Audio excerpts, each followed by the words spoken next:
നമസ്കാരം. ഇന്ന് അതിവിശേഷപ്പെട്ട സൂര്യഗ്രഹണമാണ്. എന്നാൽ സൂര്യഗ്രഹണം ഇന്ത്യയിൽ പ്രകടമല്ലാത്തതിനാൽ തന്നെ ഈ കാര്യങ്ങൾ ബാധകമാകുമോ എന്ന കാര്യം പലർക്കും സംശയമുള്ളതാണ്. എന്നാൽ മനസ്സിലാക്കേണ്ട പ്രധാനപ്പെട്ട കാര്യം, സൂര്യൻ സർവഗ്രഹങ്ങളുടെയും അധിപനാണ്. അതിനാൽ തന്നെ സൂര്യനിൽ വരുന്ന ഏതൊരു മാറ്റവും ഏതൊരു ചലനവും തീർച്ചയായും അത് ഓരോ നക്ഷത്രക്കാരെയും ബാധിക്കുന്ന കാര്യങ്ങൾ തന്നെയാണ്. അതിനാൽ തന്നെയാണ് ഈ കാര്യങ്ങൾ വ്യക്തമായി തന്നെ പരാമർശിക്കുന്നത്. എന്നാൽ നാം മനസ്സിലാക്കേണ്ടതായ കാര്യം, ഇന്നേ ദിവസം നിങ്ങളുടെ ജീവിതത്തിൽ സംഭവിക്കാൻ പോകുന്ന ചില കാര്യങ്ങളെക്കുറിച്ച് തൊടുകുറിയിലൂടെ പറയുവാൻ സാധിക്കും. അതേക്കുറിച്ച് ഏവരും വിശദമായി തന്നെ മനസ്സിലാക്കേണ്ടതായിട്ടുണ്ട്. അതിനായി ഏവരും ചെയ്യേണ്ടത്, തന്നിരിക്കുന്ന ഈ രണ്ട് ചിത്രങ്ങളിൽ ഒരു ചിത്രം തിരഞ്ഞെടുക്കുക എന്ന കാര്യമാകുന്നു.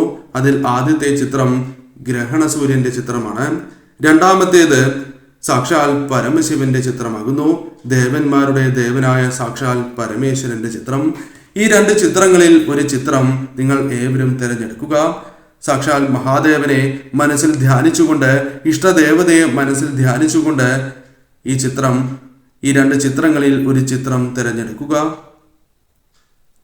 ഏവരും ഒരു ചിത്രം തിരഞ്ഞെടുത്തു എന്നാണ് കരുതുന്നത്. ഇനി ഫലങ്ങളെക്കുറിച്ച് പരാമർശിക്കാം. അതിന് മുന്നോടിയായി ഏവരും സൂര്യഭഗവാനെ മനസ്സിൽ ധ്യാനിച്ചുകൊണ്ട് ഓം സൂര്യായ നമഃ എന്നും രേഖപ്പെടുത്തുവാൻ ശ്രമിക്കുക. ഈ രണ്ട് മന്ത്രങ്ങളും ഇന്നേ ദിവസം ജപിക്കുന്നതും എഴുതുന്നതും ശുഭകരമാണ്.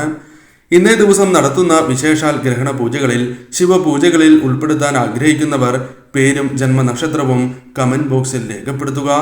എന്തെങ്കിലും പ്രത്യേക ആവശ്യങ്ങളുണ്ട് എങ്കിൽ ആ കാര്യവും രേഖപ്പെടുത്തുവാൻ ശ്രമിക്കുക. ആദ്യത്തെ ചിത്രമായ ഗ്രഹണ സൂര്യനെയാണ് നിങ്ങൾ തിരഞ്ഞെടുത്തത് എങ്കിൽ ഫലം ഇപ്രകാരമാകുന്നു. ജീവിതത്തിൽ നിങ്ങൾ ആത്മവിശ്വാസം വർദ്ധിപ്പിക്കേണ്ടത് അനിവാര്യമാണ് എന്ന് തന്നെ പറയാം. പലപ്പോഴും നിങ്ങളുടെ ജീവിതത്തിൽ ആത്മവിശ്വാസം നഷ്ടപ്പെട്ടു പോകുന്നു എന്ന് നിസ്സംശയം പറയുവാൻ സാധിക്കും. അതിനാൽ തന്നെ ജീവിതത്തിൽ പല കാര്യങ്ങളിലും വിജയം നേടുവാനോ ഉണർവോടെ പ്രവർത്തിക്കുവാനോ സാധിക്കാത്തതായ അവസ്ഥ നിങ്ങൾക്കുണ്ട്. വലിയ രീതിയിലുള്ള യുദ്ധങ്ങൾ തന്നെ, പ്രതിരോധങ്ങൾ തന്നെ ജീവിതത്തിൽ വന്നു ചേർന്നു എന്ന് വരാം. അതെല്ലാം നിങ്ങൾ ധൈര്യത്തോടെ തന്നെ നേരിടേണ്ടത് അനിവാര്യമാണ്. പല രീതിയിലുള്ള പ്രശ്നങ്ങൾ ജീവിതത്തിലേക്ക് കടന്നു വരാൻ സാധ്യത കൂടുതൽ തന്നെയാകുന്നു. മനക്ലേശങ്ങൾക്ക് കാരണമാകുന്ന കാര്യങ്ങൾ ജീവിതത്തിലേക്ക് സംഭവിക്കാൻ സാധ്യത കൂടുതൽ തന്നെയാകുന്നു. എന്നാൽ സാക്ഷാൽ പരമശിവനെയും ഇഷ്ടദേവതയെയും മനസ്സിൽ ധ്യാനിച്ചുകൊണ്ട് നിത്യവും ഭജിച്ചുകൊണ്ട് നിങ്ങൾ മുൻപോട്ട് തന്നെ പോവുക. നിങ്ങൾക്ക് അത് തരണം ചെയ്യുവാൻ സാധിക്കും എന്ന് തന്നെയാണ് ഫലം. മുന്നേറുവാൻ സാധിക്കുന്ന വ്യക്തികളാണ് നിങ്ങൾ. പക്ഷേ പലവിധ തടസ്സങ്ങളാൽ മുന്നേറുവാൻ സാധിക്കാത്തതായ അവസ്ഥ, സ്ഥിതിവിശേഷം നിങ്ങൾക്കുണ്ട്. അതിൽ മാറ്റങ്ങൾ സംഭവിക്കാവുന്ന അവസരങ്ങൾ ജീവിതത്തിലേക്ക് കടന്നു വരും എന്ന കാര്യവും ഓർക്കുക. ഒരിക്കലും നിങ്ങളുടെ ജീവിതത്തിൽ ഇപ്പോൾ വന്നു ചേർന്നിരിക്കുന്ന സാഹചര്യങ്ങളാൽ നിങ്ങൾ തളരുവാൻ പാടുള്ളതല്ല. തളർന്നിരിക്കുകയാണ് എങ്കിൽ നിങ്ങൾക്ക് മുന്നേറുവാൻ സാധിക്കുന്നതല്ല. നിങ്ങൾ ആഗ്രഹിക്കുന്ന അല്ലെങ്കിൽ ജീവിതത്തിൽ അമൂല്യമെന്ന് കരുതുന്ന പല കാര്യങ്ങളും നിങ്ങൾക്ക് നഷ്ടപ്പെടാം. അതിനാൽ തന്നെ ഇപ്പോൾ ഊർജ്ജസ്വലതയോടെ പ്രവർത്തിക്കുക. കാര്യങ്ങൾ നിങ്ങൾക്ക് അനുകൂലമായി തന്നെ മാറും. കഠിനാധ്വാനത്തോടെ പ്രവർത്തിച്ചാൽ കാര്യങ്ങൾ നിങ്ങൾക്ക് അനുകൂലമായി തീരും എന്ന കാര്യം ഓർക്കുക. നിങ്ങൾക്ക് വിജയം നേടുവാൻ സാധിക്കുന്നവർ തന്നെയാണ്. ആ തിരിച്ചറിവ് നിങ്ങൾക്ക് വേണം. എന്നാൽ ഇപ്പോൾ അത്ര ശുഭകരമായ സമയമാണ് എന്ന് തന്നെ പരാമർശിക്കുവാൻ സാധിക്കുന്നതല്ല. അതിനാൽ ചില മനക്ലേശങ്ങൾ വന്നു ചേരാം. എന്നാൽ പരമശിവനെ ഭജിച്ച്, ഇഷ്ടദേവതയെ ഭജിച്ച് മുന്നോട്ട് പോകുന്നതിലൂടെ ഈ കാര്യങ്ങൾ തരണം ചെയ്ത് നിങ്ങൾക്ക് ശുഭകരമായ കാര്യങ്ങൾ നേടിയെടുക്കുവാൻ സാധിക്കും. പലരും നിങ്ങളിലേക്ക് ആകൃഷ്ടരായി വരുന്നതാണ്. അത് നിങ്ങളുടെ പ്രവൃത്തിയാലും പെരുമാറ്റത്താലും നിങ്ങളുടെ ജോലിയാലുമാകുന്നു, അല്ലെങ്കിൽ നിങ്ങൾ ചെയ്യുന്ന കർമ്മത്താലാണ്. അതിനാൽ തീർച്ചയായും നിങ്ങളുടെ ജീവിതത്തിൽ ശുഭകരമായ സമയങ്ങൾ വന്നു ചേരും എന്ന കാര്യം ഓർക്കേണ്ടതായിട്ടുണ്ട്. നിങ്ങളുടെ ജീവിതത്തിൽ ഇപ്പോൾ പല രീതിയിലുള്ള വിഷമങ്ങളുണ്ട്. ധനപരമായും മനസ്സിനെ അലട്ടുന്നതുമായ പ്രശ്നങ്ങൾ. ആ പ്രശ്നങ്ങൾ നിങ്ങളുടെ ജീവിതത്തിൽ പല കാര്യങ്ങളിലും വിജയം നിഷേധിക്കുകയോ അല്ലെങ്കിൽ ശരിയായ രീതിയിൽ പ്രവർത്തിക്കുവാൻ സാധിക്കാതെ നിങ്ങളെ തളച്ചിട്ടിരിക്കുകയാണ് എന്ന് പറയാം. എന്നാൽ അതിൽ മാറ്റം വരുന്നതായ അവസരങ്ങൾ ജീവിതത്തിലേക്ക് കടന്ന് വരിക തന്നെ ചെയ്യും. സന്താനങ്ങളുമായി ബന്ധപ്പെട്ട് സൗഖ്യം വന്നു ചേരാം. എന്നാൽ സന്താനങ്ങളുമായി ബന്ധപ്പെട്ട് പലവിധ ദുരിതങ്ങൾ നിങ്ങൾ അനുഭവിച്ചു കൊണ്ടിരിക്കുകയാണ് എന്നതാണ് വാസ്തവം. അത് സാമ്പത്തികപരം തന്നെ ആകണം എന്നില്ല, പല കാര്യങ്ങളുമായി ബന്ധപ്പെട്ടുമാകാം. എന്നാൽ അത്തരത്തിലുള്ള ദുരിതങ്ങൾ സന്താനങ്ങളുമായി ബന്ധപ്പെട്ട് ഒഴിയുന്നതായ സമയമാണ് ഇത് എന്ന കാര്യവും നാം ഓർക്കേണ്ടതായിട്ടുണ്ട്. ജീവിതത്തിലെ ഏതൊരു സാഹചര്യത്തിലും നിങ്ങൾക്ക് മുന്നോട്ട് പോകുവാൻ സാധിക്കും, വിജയിക്കുവാൻ സാധിക്കും എന്ന കാര്യം ഓർക്കുക. ഈശ്വര വിശ്വാസത്തോടെ മുന്നേറുക.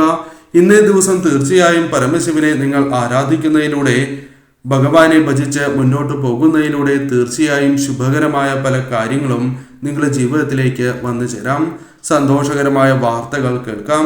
നിങ്ങളുടെ ജീവിതത്തിൽ ആഗ്രഹിക്കുന്നതായ ചില കാര്യങ്ങൾ നേടിയെടുക്കുവാനോ അല്ലെങ്കിൽ അതിലേക്കുള്ള ഒരു വഴി തുറക്കുന്ന സൂചനകൾ ലഭിക്കുകയോ അത്തരം കാര്യങ്ങളുമാകാം.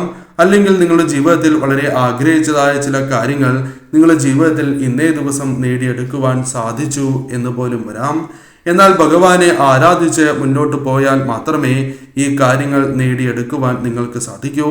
ഒരിക്കലും എത്തിപ്പെടാൻ സാധിക്കാത്ത ഇടത്തു നിന്നും ആരെയും അത്ഭുതപ്പെടുത്തി ആ ലക്ഷ്യത്തിലേക്ക് എത്തിച്ചേരുവാൻ നിങ്ങൾക്ക് സാധിക്കും എന്ന കാര്യവും നിങ്ങൾ ഓർക്കേണ്ടതായിട്ടുണ്ട്.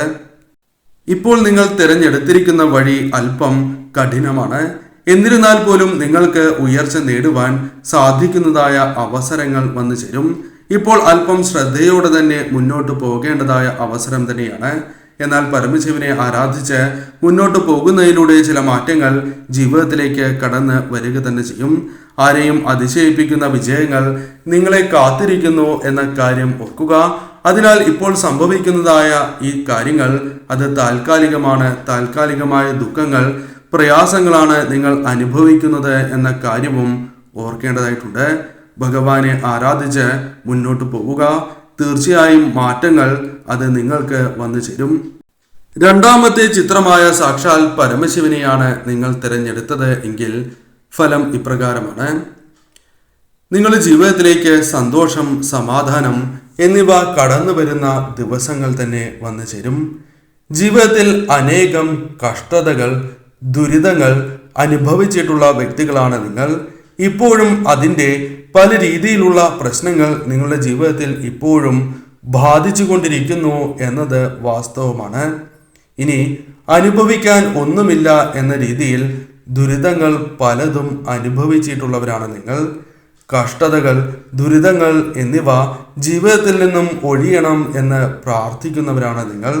എന്നാൽ കഠിനമായ പ്രയത്നിക്കുന്നതിൻ്റെ ഫലം നിങ്ങളുടെ ജീവിതത്തിലേക്ക് ഭഗവാൻ നൽകുക തന്നെ ചെയ്യും. നിങ്ങളുടെ ആഗ്രഹപ്രകാരം പല കാര്യങ്ങളും, പല ദുരിതങ്ങളും ഒഴിയുക തന്നെ ചെയ്യും. ജീവിതത്തിൽ ഉയർച്ച നേടുവാൻ സാധിക്കുന്നതായ അവസരങ്ങൾ കടന്ന് വരിക തന്നെ ചെയ്യും. ഭഗവാന്റെ കടാക്ഷത്താൽ ഉയർച്ച ജീവിതത്തിലേക്ക് വന്നു ചേരുവാൻ തൻ്റെ കൂട്ടുകാർക്ക് വേണ്ടിയും കുടുംബത്തിന് വേണ്ടിയും അകമഴിഞ്ഞ സഹായങ്ങൾ പലപ്പോഴും ചെയ്തിട്ടുള്ളവരാണ്, അല്ലെങ്കിൽ ചെയ്യാൻ സന്മനസ്സുള്ള വ്യക്തികൾ തന്നെയാണ് ഇവർ. കുടുംബത്തിന് വേണ്ടി എന്ത് ത്യാഗവും സഹിക്കുന്നവരാണ് എന്ന് ഇവരെക്കുറിച്ച് നിസ്സംശയം പറയാം. സത്യത്തിനും നീതിക്കുമായി നിലകൊള്ളുന്നവരാണ് നിങ്ങൾ. അനീതി ഇവർ ഒരിക്കലും സഹിക്കാത്തവരാണ് എന്ന് തന്നെ പറയാം. ജീവിതത്തിൽ പലപ്പോഴും വിഷമങ്ങളും ദുരിതങ്ങളും വന്നു ചേർന്നിരുന്നു എങ്കിൽ പോലും അതിൽ തളരാതെ മുൻപോട്ട് പോകുന്നവരാണ് നിങ്ങൾ. എന്നും കഠിനാധ്വാനത്തോടെ സ്വന്തം കഴിവുകളിൽ ഉയരങ്ങളിൽ എത്തുവാൻ ശ്രമിക്കുന്നവരാണ് നിങ്ങൾ. അതിന് പലപ്പോഴും സാധിച്ചിട്ടില്ല എന്നത് വാസ്തവമാണ്. എന്നാൽ കാര്യങ്ങളിൽ മാറ്റങ്ങൾ സംഭവിക്കാവുന്നതാണ്. ഭഗവാന്റെ, സാക്ഷാൽ പരമശിവന്റെ കടാക്ഷം നിങ്ങളിലുണ്ട്. ജീവിതത്തിൽ പല രീതിയിലുള്ള പരീക്ഷണ ഘട്ടങ്ങളിലും മനസൗഖ്യം കുറയുന്നതായ അവസ്ഥയാണ് നിങ്ങൾക്കുണ്ടാവുക. എന്നാൽ അത് താൽക്കാലികമാണ് എന്ന ചിന്ത നിങ്ങൾക്ക് വരേണ്ടതാകുന്നു. അതിനാൽ ഇപ്പോൾ അനുഭവിക്കുന്ന ആ പ്രശ്നങ്ങൾ ഭഗവാനെ ആരാധിച്ച് ഭഗവാന്റെ കൃപാ കടാക്ഷത്തോടെ വഴി മാറുക തന്നെ ചെയ്യും. അവയെല്ലാം തരണം ചെയ്ത് മുന്നോട്ട് പോകുവാൻ നിങ്ങൾക്ക് സാധിക്കും. മുതിർന്നവരുടെ അനുഗ്രഹം നിങ്ങളോടൊപ്പമുണ്ട് എന്ന കാര്യം ഓർക്കുക. അതിനാൽ തന്നെ തീർച്ചയായും നിങ്ങൾക്ക് ഉയർച്ച നേടുവാൻ സാധിക്കും എന്ന കാര്യം ഓർക്കുക. ദുർഘടം നിറഞ്ഞ പാതയിലൂടെ പോവുക എന്ന കാര്യമാണ് നിങ്ങൾ ഓർത്തിരിക്കേണ്ടത്. അതായത് അത്തരത്തിലുള്ള പാതയിലൂടെയാണ് ആദ്യം പോകേണ്ടി വരിക. അത് ഒരുപക്ഷെ നിങ്ങൾ തരണം ചെയ്തിട്ടുണ്ടാകാം. ഇല്ല, നിങ്ങൾ തരണം ചെയ്യേണ്ടതായ അവസ്ഥ പോലും വന്നു ചേരാം. എന്നാൽ അതിനുശേഷം ശുഭകരമായ കാര്യങ്ങൾ തടസ്സങ്ങൾ കൂടാതെ നിങ്ങളുടെ ജീവിതത്തിലേക്ക് കടന്ന് വരിക തന്നെ ചെയ്യും. നിങ്ങളുടെ ജീവിതത്തെ മാറ്റിമറിക്കുന്നതായ വ്യക്തിയെയോ അല്ലെങ്കിൽ അത്തരം സാഹചര്യമോ നിങ്ങളുടെ ജീവിതത്തിലേക്ക് വന്നു ചേരാം എന്ന കാര്യവും ഓർക്കുക. അതുമൂലം നിങ്ങളുടെ ജീവിതത്തിൽ ശുഭകരമായ ചില മാറ്റങ്ങൾ സംഭവിക്കാനുള്ള സാധ്യതകളും വളരെ കൂടുതൽ തന്നെയാകുന്നു. ശരിയായ ദിശയിലൂടെ അവർ അല്ലെങ്കിൽ അത്തരം കാര്യങ്ങൾ നിങ്ങളെ മുൻപോട്ട് കൊണ്ടുപോകുന്നതാകുന്നു. അല്ലെങ്കിൽ അത്തരത്തിൽ പ്രവർത്തിക്കുവാനുള്ള അവസരങ്ങൾ, ഒരു മനസ്ഥിതി നിങ്ങൾക്ക് വരിക തന്നെ ചെയ്യും. അത് നിങ്ങളുടെ ഉയർച്ചയ്ക്കുള്ള ആദ്യ പാഠമായി തന്നെ മാറും. എന്നാൽ സാമ്പത്തികമായി ഇപ്പോൾ കഷ്ടപ്പെടുന്നുണ്ട് എങ്കിൽ അത് പല കാര്യങ്ങളുമായി സാമ്പത്തികപരമായ ദുരിതങ്ങൾ വന്നു ചേരാം. ആഗ്രഹിക്കുന്ന കാര്യങ്ങൾ നേടിയെടുക്കുവാൻ സാധിക്കാത്തതായ അവസ്ഥ, അല്ലെങ്കിൽ പല കാര്യങ്ങളിൽ നിന്നും രക്ഷപ്പെടുവാൻ ധനം ആവശ്യമായിട്ടുള്ള അവസ്ഥ, ഇത്തരത്തിലുള്ള ഫലങ്ങൾ നിങ്ങളുടെ ജീവിതത്തിലുണ്ട്. എന്നാൽ അതിൽ നിന്നും മാറ്റങ്ങൾ വന്നു ചേരും. അനുകൂലമായ ചില സാഹചര്യങ്ങൾ രൂപാന്തരപ്പെടും എന്ന കാര്യം ഓർക്കുക. അനുകൂലമായ മാറ്റങ്ങൾ ജീവിതത്തിലേക്ക് വന്നു തുടങ്ങും എന്ന കാര്യവും നാം ഓർക്കേണ്ടതായിട്ടുണ്ട്. ദുരിതങ്ങൾ മാറും എന്ന വിശ്വാസം നിങ്ങൾക്ക് വേണം. നിങ്ങളുടെ ജീവിതത്തിൽ ഇപ്പോൾ അനുഭവിക്കുന്ന ഏതൊരു കാര്യമാണ് എങ്കിൽ പോലും അതിൽ നിന്നും മാറ്റങ്ങൾ വന്നു ചേരും എന്ന ചിന്തയോടെ മുന്നോട്ട് പോവുക. തീർച്ചയായും അത് നിങ്ങളുടെ ജീവിതത്തിൽ ശുഭകരമായ ഫലങ്ങൾ നൽകും. കൂടാതെ 6 മാസത്തിനുള്ളിൽ തന്നെ നിങ്ങളുടെ ജീവിതത്തിലേക്ക് വളരെയധികം മാറ്റങ്ങൾക്ക് കാരണമായ പല കാര്യങ്ങളും സംഭവിക്കും. ഇന്നേ ദിവസം ഭഗവാന്റെ കൃപാകടാക്ഷത്താൽ ചില ശുഭകരമായ വാർത്തകൾ കേൾക്കുവാനുള്ള അവസരങ്ങൾ വന്നു ചേരാം. ഇന്നേ ദിവസം ശുഭകരമായ ചില കാര്യങ്ങൾ ചെയ്യുവാനും അത് നിങ്ങൾക്ക് ഉയർച്ചയ്ക്ക് സഹായകരമായി മാറുകയും ചെയ്യാം. കൂടാതെ ഇന്നേ ദിവസം നിങ്ങളുടെ ജീവിതത്തിലേക്ക് പ്രതീക്ഷിക്കാതെ തന്നെ ധനപരമായ ചില നേട്ടങ്ങൾ വന്ന് ചേരാവുന്നതാണ്. ഇന്നേ ദിവസം നിങ്ങളുടെ മനസ്സിലേക്ക് പല രീതിയിലുള്ള ചിന്തകൾ കടന്ന് വരുന്നതാണ്. കൂടാതെ ഭഗവാന്റെ അനുഗ്രഹത്താൽ മനസ്സിൽ എന്തെന്നില്ലാത്ത ചില സന്തോഷം കടന്നു വരാനുള്ള സാധ്യതയും കൂടുതൽ തന്നെയാകുന്നു. ഇന്നേ ദിവസം സാക്ഷാൽ പരമശിവനെ മനസ്സിൽ ധ്യാനിച്ചുകൊണ്ട് തന്നെ മുന്നോട്ട് പോവുക. കാര്യങ്ങൾ നിങ്ങൾക്ക് അനുകൂലമായി തീരും. എന്നാൽ ഇന്നേ ദിവസം ശുഭകാര്യങ്ങൾ തുടങ്ങുവാൻ ഉത്തമമല്ല എന്ന കാര്യവും ഓർക്കേണ്ടതായിട്ടുണ്ട്.